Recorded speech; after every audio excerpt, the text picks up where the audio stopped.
Quel salon de folie! On arrive à la fin de Vapexpo 2016 à Paris. C'était la folie. On avait de l'animation, de l'ambiance, de la musique. Pas trop, mais suffisamment pour mettre du fun. C'était super vivant ici. J'ai un super retour à voir les fabricants, Patrick, ici. Comment ça s'est passé pour toi? J'imagine un peu pareil? Oui, très bien. Une grande fête de la vape, comme chaque année, oui, qui s'améliore de chaque année aussi, de plus en plus.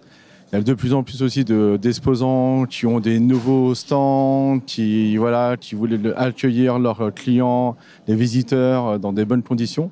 Donc tout le monde a joué le jeu, et ce qui fait que maintenant, Vapexpo est le rendez-vous de l'année de la vape qui est attendu à chaque septembre. Voilà, on a eu beaucoup d'animations, des stands qui ont fait des animations, des concours. Voilà, il s'est passé vraiment plein de choses. Il y a eu même aussi des belles conférences. Aussi, c'est à souligner, il y a eu en parallèle du salon des projections de films. Samedi soir, Beyond the Cloud, le film produit par Vapexpo et Vapingpost. Dimanche soir, on a eu l'honneur d'avoir Aaron Bieber qui est venu pour une conférence, et en parallèle, dont je faisais partie, souviens-toi, merci. Dont tu faisais partie.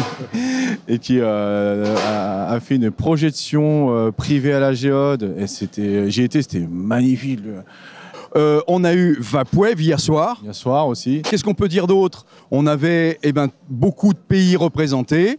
On avait une belle vape française aussi. On a eu le retour de grands acteurs sur les salons qui avaient un petit peu déserté à travers le monde et qui sont revenus ici à Vapexpo. On a eu aussi une galerie des modeurs qui a été mise en place par Vapexpo. Donc j'avais envie de faire un salon dans un salon. Sur les autres années, on avait amené les modeurs, le CMF était là, et on leur donnait toujours une petite place sur le salon.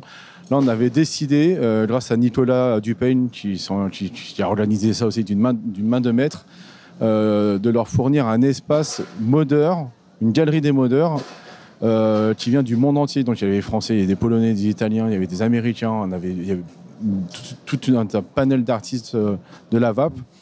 Donc qui était dans un studio qu'on a loué pour eux, avec des vitrines, enfin ils faisaient tout de l'ameublement et tout ça. Voilà, et ils ont passé 3 jours de folie. Ils ont adoré le concept, et les visiteurs aussi. Oui, un concept un petit peu salon de bijouterie.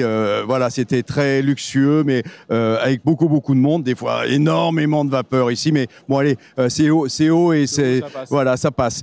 Eh bien, le prochain rendez-vous Vapexpo Innovaping, on oublie, mais Innovaping devient Vapexpo Région, on l'a dit justement ensemble à Innovaping. Donc le prochain rendez-vous Vapexpo Lyon. C'est ça. Au Palais des Congrès. Voilà, alors c'est le centre des congrès de Lyon, oui, et c'est les 12 et 13 mars 2017. On y sera tous, et puis heureusement maintenant la vape se déplace en région. Elle n'est pas égocentrée sur les parigots tête de veau que nous sommes. On vient vous voir en région, et ça va continuer grâce à Vapexpo, grâce à Patrick. Merci Patrick, excellent salon, je suis super content. Merci. Allez. Merci à la chaîne de la vape. Voilà. Nous suivrons depuis le début. Merci beaucoup. Salut. Salut.